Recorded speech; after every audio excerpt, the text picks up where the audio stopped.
Hello everybody, my name is Chad Barker. I'm going to show you how to lay out a range top base cabinet with a Viking range at 36 inches wide. So let's get started. We have a two-door range top. I pulled it up on the website. You need to know where it is. Go to base cabinets and then go to appliances and then scroll down until you see the range top cabinet, which is this one right here. And the difference between a range top and a cooktop is the fact that the range top has the buttons on the front. Typically, cooktop's only going to be up on top and you have to install it above your granite.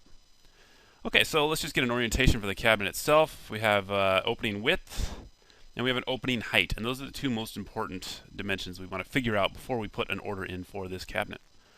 So let's open up the Viking specs here as a PDF that I just got downloaded right there. And we're using the 36-inch model of this Viking range. So that's this one right there. Now Viking's nice enough to make their the width of their range top 35 7/8 of an inch. It gives you a little bit of wiggle room on the left and the right sides. And really what they want you to do is install this into a 36-inch wide opening so you have a little bit of space to move it back and forth. And keep in mind that's only a 1/16 of an inch on each side, so it's not a lot. Okay, so basically what we're going to do here is we're going to assume that we need a 36-inch wide opening for the cabinet. And let's go back to here. Opening width needs to be 36 inches wide. Now going down here to opening width, we understand that the opening width equals the cabinet width minus 1/2 an inch. So basically to get the overall cabinet width, we need to put a cabinet in here at 37.5. There. And that's because we need a 36-inch wide range top opening, or an opening width, and then we need a 3/4 inch on the left side, on the right side, and a 3/4 inch additional on the left side. So that's 37.5. Height is going to be our standard at 34.5 or whatever your other base cabinets are. That doesn't really matter too much. The depth is going to be 24 inches. And next thing we want to do, we've already done the opening width. We know what that is because that dictates from the width of the cabinet. Opening height, and this is where we're going to get really into it. Let's see if I can open up the... There we go. Okay, so what we want to do is we want to have the countertop.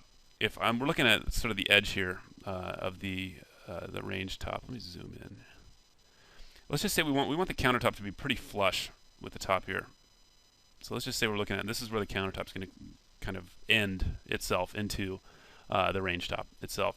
Now we have an 8 1/8 of an inch, so 8 1/8 from the top of the range top to the bottom. So basically what we need to do is we need to figure out what the height of our countertop is.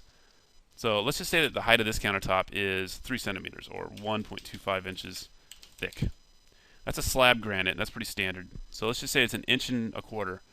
Now basically what we want to do here is we want to take 8 1/8 and subtract 1 1/4 inches. And that's going to achieve about 6 7/8 of an inch of height. So basically from here, from the bottom of the countertop to the top of whatever support structure we have underneath, needs to be about 6 7/8 of an inch.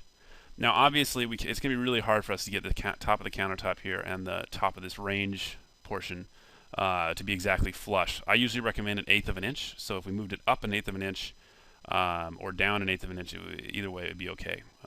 Most likely here, it's really up to you. Since we don't offer, or we do offer the opening heights, take a look and see what our opening height options are. Opening height right there. So we have 1/4 inch opening heights. We need about 6 7/8. So you can go, it's right in between here, 6.75 or 7 inches. I'd probably choose 6.75 or 6 3/4. That way the range is going to be up about 1/8 of an inch above the countertop, so you're not going to see the edge of the countertop. I don't know, it's kind of hard to explain, but you want the range to be up just a little bit higher than the countertop. It looks better, especially if it's just 1/8 of an inch. Okay, so we do 6.75 or 6 3/4 of an inch for the opening height on this guy. And the rest of the stuff is all up to you. I'm not going to get too much into the specs as far as shaker inset panel or paint grade or finishes and stuff like that. So that's pretty much it. We would order this cabinet 37.5 inches wide, height is 34.5, depth is 24. Opening width is dictated by the width of the cabinet, less 1.5 inches. Opening height is 6.75, and that'll leave us that'll keep the range top just about 1/8 of an inch above the top of the countertop. And then the opening depth is obviously going to be the cabinet depth itself, since there's nothing back here to intrude. This is a back view. You can kind of see there. Take a look. So that's pretty much it. Let's just double check one more thing that I did not look at, and that is going to be the depth from the front to back. So basically 24 and 5/16. So we'll be okay as far as the depth of the cabinet. So you can use a 24-inch cabinet, or you can even use, 24-inch depth cabinet from front to back of the cabinet. You can even use up to 26 inches if you want to pull that thing away from the wall just a little bit. It's up to you, but I'd probably recommend sticking with 24 inches for the depth. And that's pretty much it for this tutorial. Have a good day.